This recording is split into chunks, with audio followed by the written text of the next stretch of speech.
Hi everyone. This is the second video in a series on one-way MANOVA using IBM SPSS. In my previous video, I demonstrated how to perform one-way MANOVA using some data that I've used in previous videos. In this one, I'm going to actually perform an analysis that is demonstrated by Andy Field in his textbook. It's essentially discovering statistics using IBM SPSS statistics. So in his chapter on MANOVA, he provides a scenario where the researcher is comparing individuals who were randomly assigned to one of three psychotherapy conditions on post-treatment outcomes. Those post-treatment outcomes include cognitive and behavioral symptoms of obsessive-compulsive disorder. So this is the data set that is included in his textbook, and I'm going to make sure to include a link underneath the video description in case you want to go to his textbook. I'm also going to include a link to this data set right here, but his textbook's a really good one. It's very comprehensive and certainly one to consider if you were learning about various univariate and multivariate statistics. So for this demonstration, we have data for an independent variable treatment. And I'm just going to double click on this, go under variable view, and you can see that we've got three groups: cognitive behavioral therapy, and a control group, basically the waitlist controls. The dependent variables again are behavioral symptoms and cognitive symptoms of OCD. So these are supposedly the outcomes of the different treatments. So to perform the analysis, what we're going to do is go to Analyze, go to General Linear Model, go to Multivariate, click on it. And I'll walk you through it. So we're going to move the independent variable treatment to the fixed factors box, and our dependent variables, behavioral symptoms and cognitive symptoms, I'm going to move to the dependent variables box. We'll click under Options and select Descriptive Statistics, Effect Size, Power, Homogeneity Tests. We'll click on Continue. Next, we'll click on Estimated Marginal Means. We'll select both of these and move them over, so we get the group means again and then the overall mean as well for the dependent variables. Now, as I noted in my previous video, there are certain defaults in SPSS as follow-ups to the multivariate ANOVA results. So in a nutshell, there are various approaches that you could follow up a significant MANOVA result with. One approach is to follow it up with univariate ANOVAs, and that is the default in SPSS. Another possible approach is to follow up with discriminant analysis. James Stevens, in his older text, advocated the use of step-down analysis, but we're not really going to go there. But I just wanted you to be aware of the fact that although we have certain defaults in SPSS, they're not necessarily the recommended strategy all the time. So I'm just kind of keep that in mind.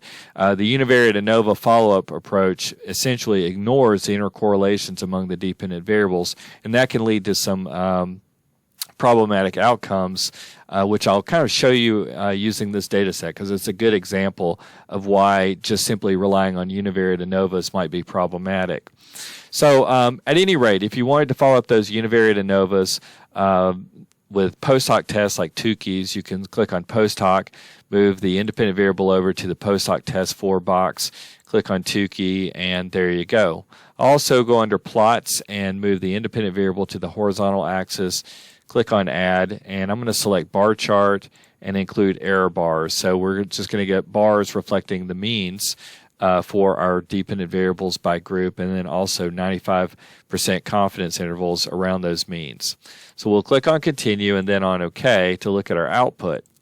So looking at this, you'll see that we have a table of descriptive statistics containing the means, standard deviations, and sample sizes by group for each dependent variable. And let me also note that underneath the video description, I'll include a link to a PowerPoint that I put together, including this demonstration and another one that's referred to in the previous video. And that PowerPoint contains a lot of interpretation of the outputs that I'm going through. So at any rate, you'll notice that just looking at the descriptive statistics, you can see with behavioral symptoms, the highest mean for behavioral symptoms following theoretically the post-treatment period would be for the control group participants, then followed up with the cognitive behavioral therapy group, and then the lowest group mean is for behavioral therapy, which is not a big surprise. You would expect that individuals' behavioral symptoms would be reduced the greatest for those that are receiving behavioral therapy. For the cognitive symptoms, you can see that the highest mean is actually for the control group, not much of a difference, for the behavioral group, and then a little bit lower for the control group, so not much difference there. But for the cognitive behavioral group, you can see there's the lowest mean, which again you would expect the greatest reduction in cognitive symptoms for those receiving the cognitive behavioral therapy condition. So as we scroll down, you'll see that we have the multivariate tests, and so you can see we have the name of our independent variable treatment right here, and you can see that we've got various test results. You've got Pillai's trace, Wilks lambda, Hotelling's, and Roy's largest root. And so typically the researcher will just kind of pick one of those test results. They kind of provide slightly different lenses for evaluating the multivariate effect, but a conventional one that or one that's frequently referred to as Wilks lambda. So you can see in this row right here, you've got our F test for the test of the multivariate group differences on the dependent variables. You've got our hypothesis degrees of freedom, error degrees of freedom, and then there's our p-value that's given right here. So essentially, this result is indicating that we have significant group differences on the set of our dependent variables, again, the behavioral symptoms and cognitive symptoms. You have the partial eta squared values, which are essentially reflecting effect size, or used to judge effect size.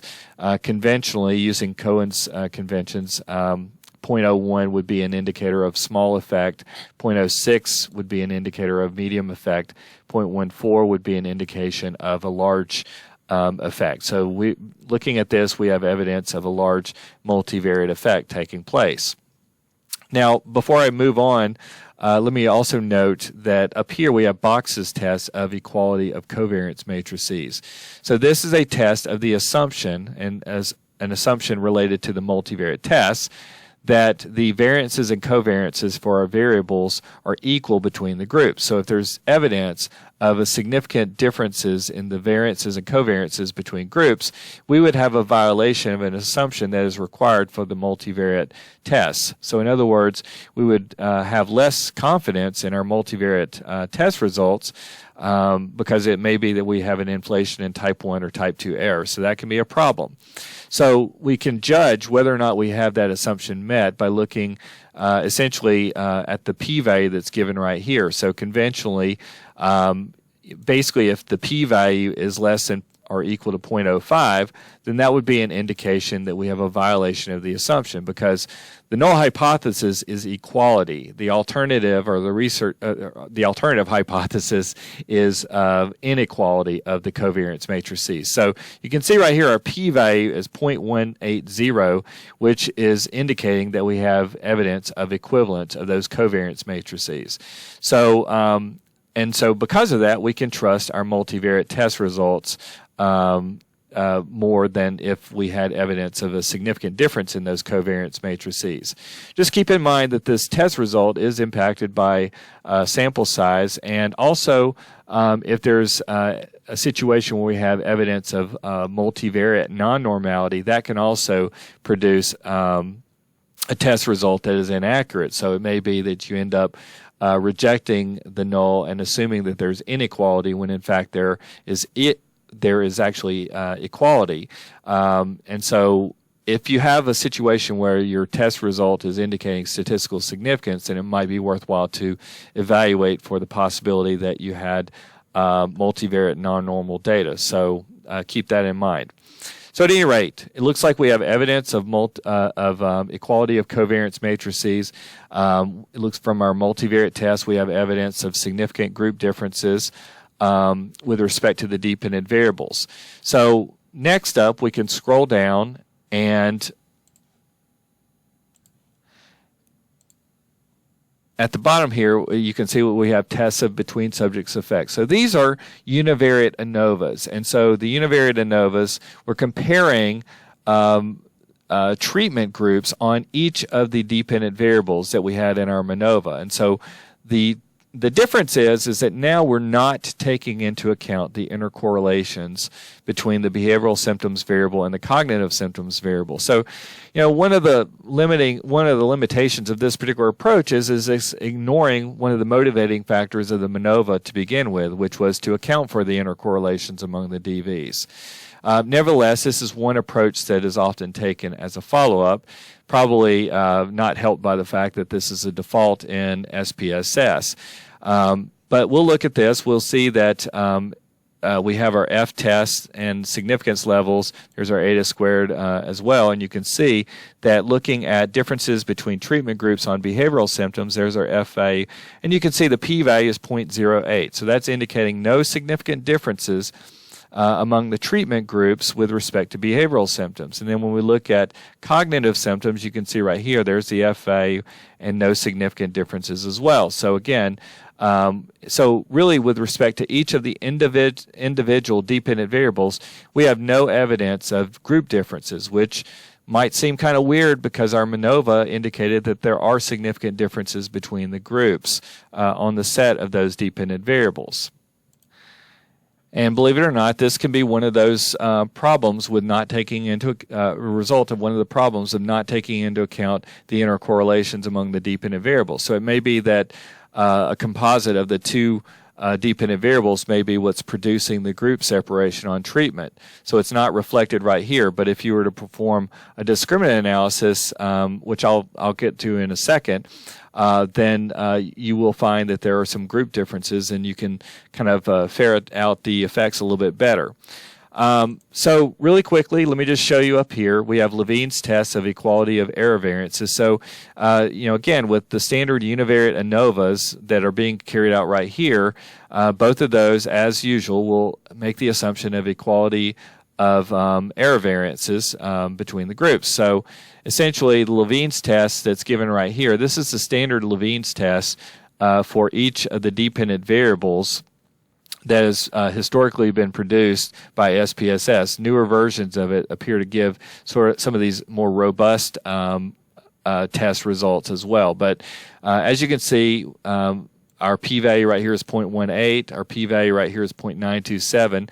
That's concerning the behavioral symptoms and the cognitive symptoms respectively. So in both of these cases, it looks like the assumption of equal variances is met. So that gives us greater confidence that we can trust our univariate test results that are given down here. So at any rate, kind of scrolling down just a little bit further, you can see we have our post hoc tests. Again, we had selected this as a follow-up to those univariate test results, and essentially assuming that we had significance on one or both of those, we might have wanted to follow up and look at which groups were different, which pairwise differences were significant for each dependent variable. So you can see right here we've got the dependent variable behavioral symptoms, cognitive symptoms, and you can see we've got cognitive versus behavioral therapy. There's the mean difference and the p-value. So you can see there's no difference there between those two groups on behavioral symptoms. And we have cognitive versus control group. There's the difference here, and no significant difference between those two groups. And we have behavioral versus control.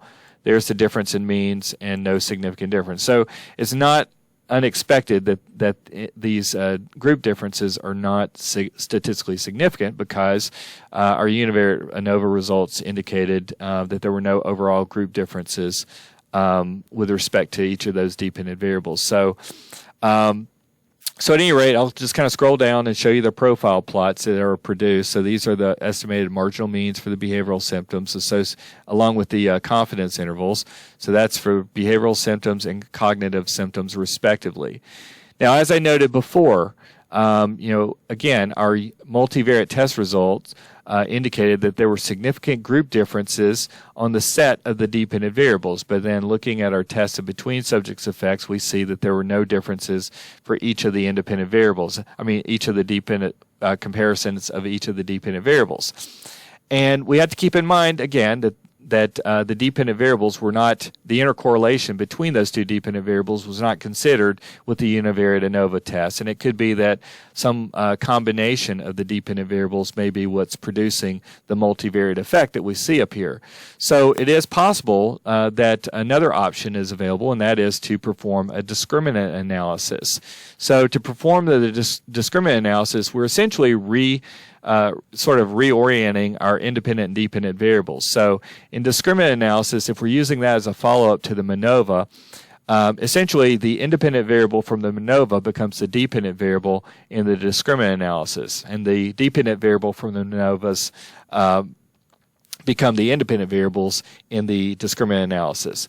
So let's go ahead and just kind of walk through this. So I'm going to go to Analyze, go down to Classify, and then go down to Discriminant right here. And let me note, in the PowerPoint that's underneath the video description, I'm not actually walking you through the discriminant analysis like I'm going to do right here. There is a second example that I cover in that second video where I actually include in the PowerPoint demonstration a walkthrough of discriminant analysis, but you won't find this particular part of the presentation in the PowerPoint, so just kind of keep that in mind. So I'm going to move the treatment variable to the grouping variable box. We had 3 levels for that variable, and the values for that variable were 1, 2, and 3. So I'm going to click on Define Range, and the minimum value in the data set is 1, the maximum value is 3. So next I'll click on Continue, and then I'm going to move my 2 variables, behavioral symptoms and cognitive symptoms, to the independence box. And next up, what we'll do is we'll click on Statistics. I'll go ahead and ask for means, univariate ANOVAs, and boxes M. I'll be honest, there really wasn't a whole lot of point in clicking this because the means will be the same as that was printed out in the MANOVA output that we requested. The univariate ANOVAs that are given right here will be the same as those that are presented in this table. They'll look a little bit different, but they're essentially going to be the same test results, the same F values, P values, and so forth.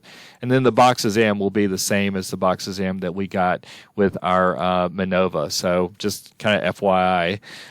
We'll click on Continue. We'll go ahead and click on Classify. We can ask for a summary table, which is can be useful under certain circumstances, where we're just basically asking, you know, how well our independent variables in our discriminant analysis do in terms of predicting group membership on the dependent variable. I actually have another video on discriminant analysis that's a lot more thorough and covers a lot of more nuances than I'm really providing in this video. I'll be sure to include that as a link under the video description as well, so that you have access to that if you want to know more. So we'll click on Continue and then on OK. So now, as you can see right here, we have our group statistics that are given. So you can see we have our mean, standard deviations, and so forth for each of the dependent variables. Each of our treatment groups for both of our dependent variables, just as we had before. The test of equality of group means, you can see these are the same F values and P values that were given in the test of between subjects effects underneath the MANOVA results. Then as we scroll down, you can see we have boxes tests results. So there's boxes M again, and there's our P value. So, you know, as with the one-way MANOVA, where we make the assumption of equal covariance matrices between groups, we make the same assumption in the context of discriminant function analysis. Next, we'll scroll down, and so now we have a summary of canonical discriminant functions. So this is basically reflecting the combinations of those dependent variables that may be producing the group separation that we observed overall. So essentially, you've got right here functions 1 and 2. So the number of potential functions that could separate or contribute to the overall group separation is equal to essentially the number of groups minus 1. So I'll just say J minus 1, or the number of dependent variables, I'll just call it P, whichever is least. So whichever is the least. So I'll just say min right here. And so in this case, we had 3 groups. So 3 groups minus 1 is 2. Obviously, we had 2 dependent variables, so essentially we have 2 potential discriminant functions that could be contributing to the overall separation that we observed within our MANOVA. Now, right here we have canonical correlations, which are basically reflecting the correlation between each of the discriminant functions that have been extracted and group membership on the dependent variable. So the canonical correlations will range between 0 and 1 and are interpreted in magnitude the same way that we would interpret Pearson's correlations.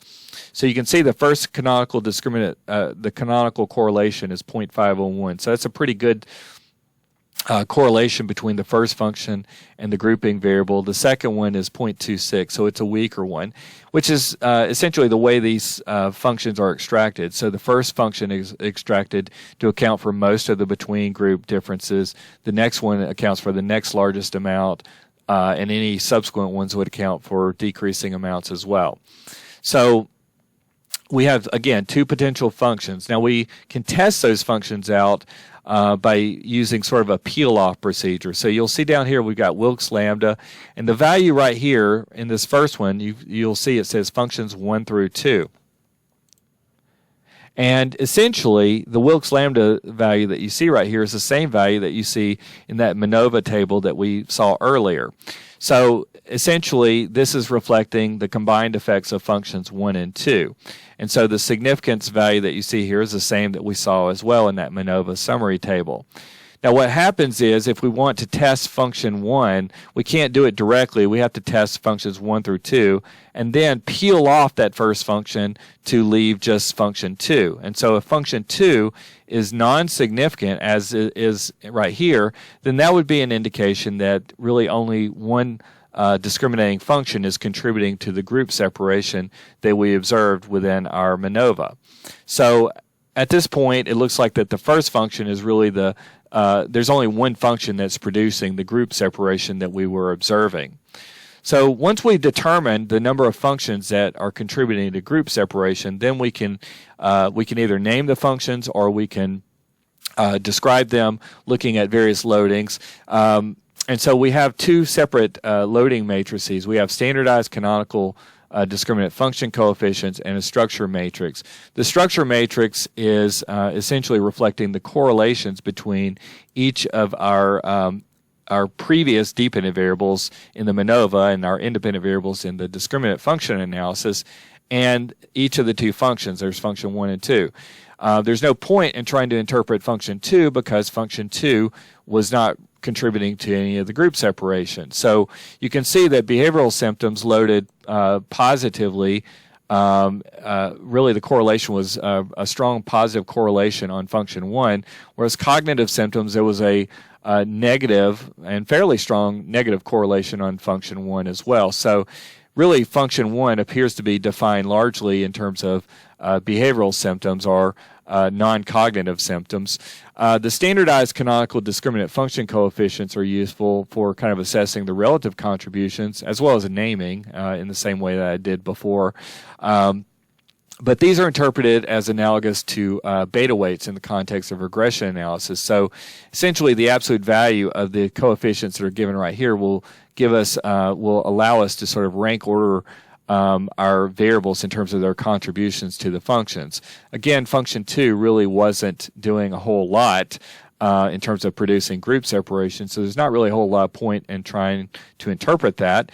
So you can see that behavioral symptoms really had the largest absolute value. Again, it's a positive value on function 1.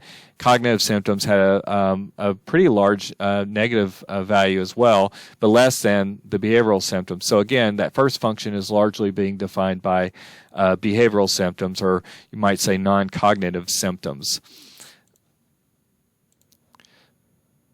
So we can kind of scroll down a little bit. If we want to call function 1 essentially behavioral or non-cognitive symptoms, we can also look right here, functions at group centroids. These are essentially multivariate means.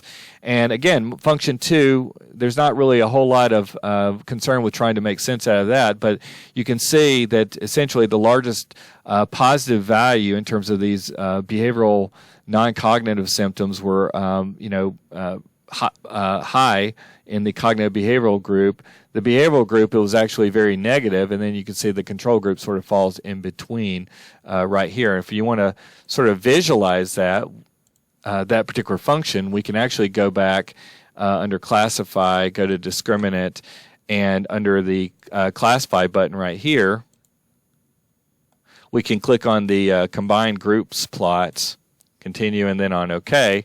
And as we scroll down here, you can see the plot of the two discriminant functions. So function 1 is reflected along the horizontal axis, so that's it right there.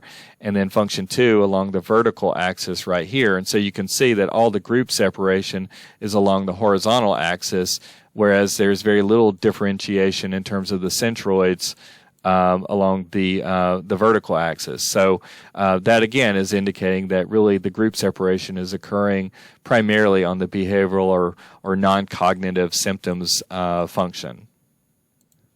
So in a nutshell, as I said before, there are various ways in which you could follow up a significant MANOVA. I just wanted to give you sort of a rundown of really the two possibilities. One is, again, sticking with the default, but there are limitations to sticking with the defaults in SPSS. The other option, or another option, is discriminant function analysis, which is what I've kind of walked through here. Again, I've sort of brushed through a lot of details on discriminant analysis. I'll include a link underneath the video description if you want to learn more about that procedure. So that concludes this demonstration, and I appreciate you watching.